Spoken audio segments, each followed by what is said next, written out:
स्यमंतक मणि की संपूर्ण कथा एक। स्यमंतक मणि का परिचय। स्यमंतक मणि एक दिव्य रत्न था जो सूर्यदेव के पास था। यह मणि अत्यंत शक्तिशाली थी और जिसके पास रहती उसके राज्य में समृद्धि बनी रहती थी। इस मणि के प्रभाव से प्रतिदिन 8 भार लगभग 170 पौंड सोना उत्पन्न होता था। राजा सत्यजीत या सत्यधर्म, जो यदुवंश के एक महान राजा थे, सूर्यदेव के भक्त थे।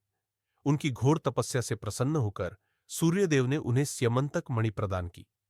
सत्यजीत ने इस मणि को अत्यंत श्रद्धा से अपने पास रखा।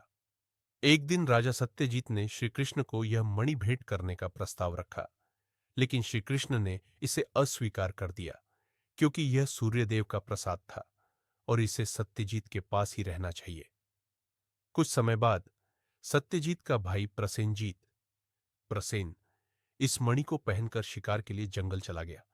दुर्भाग्य से जंगल में एक सिंह ने उसे मार दिया और मणि को लेकर चला गया। बाद में वह सिंह जांबवंत, जो रामायण काल के शक्तिशाली वानर योद्धा थे, से लड़ाई में मारा गया और जांबवंत मणि को अपनी गुफा में ले गए। इधर जब प्रसेनजीत वापस नहीं लौटा तो लोगों में यह अफवाह फैल गई कि श्रीकृष्ण ने उसे मारकर मणि चुरा ली है। यदुवंश के कई लोगों ने इस बात को सच मान लिया और श्रीकृष्ण पर संदेह किया। अपनी निर्दोषता सिद्ध करने के लिए श्रीकृष्ण ने इस मणि की खोज शुरू की। वह प्रसेनजीत के रास्ते पर जंगल में गए, जहां उन्हें उसके शव के पास सिंह के पंजों के निशान मिले।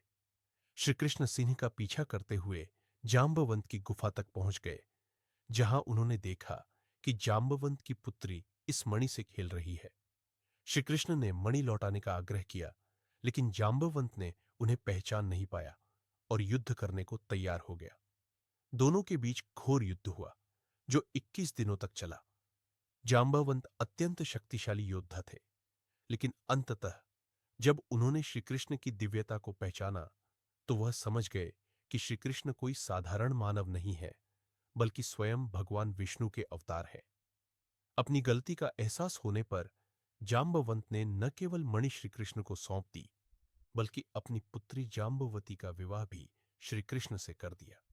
इसके बाद श्रीकृष्ण द्वारका लौटे और स्यमंतक मणि को सत्यजीत को लौटा दिया, जिससे उनकी निर्दोषता सिद्ध हो गई और यदुवंशियों का उन पर से संदेह समाप्त हो गया।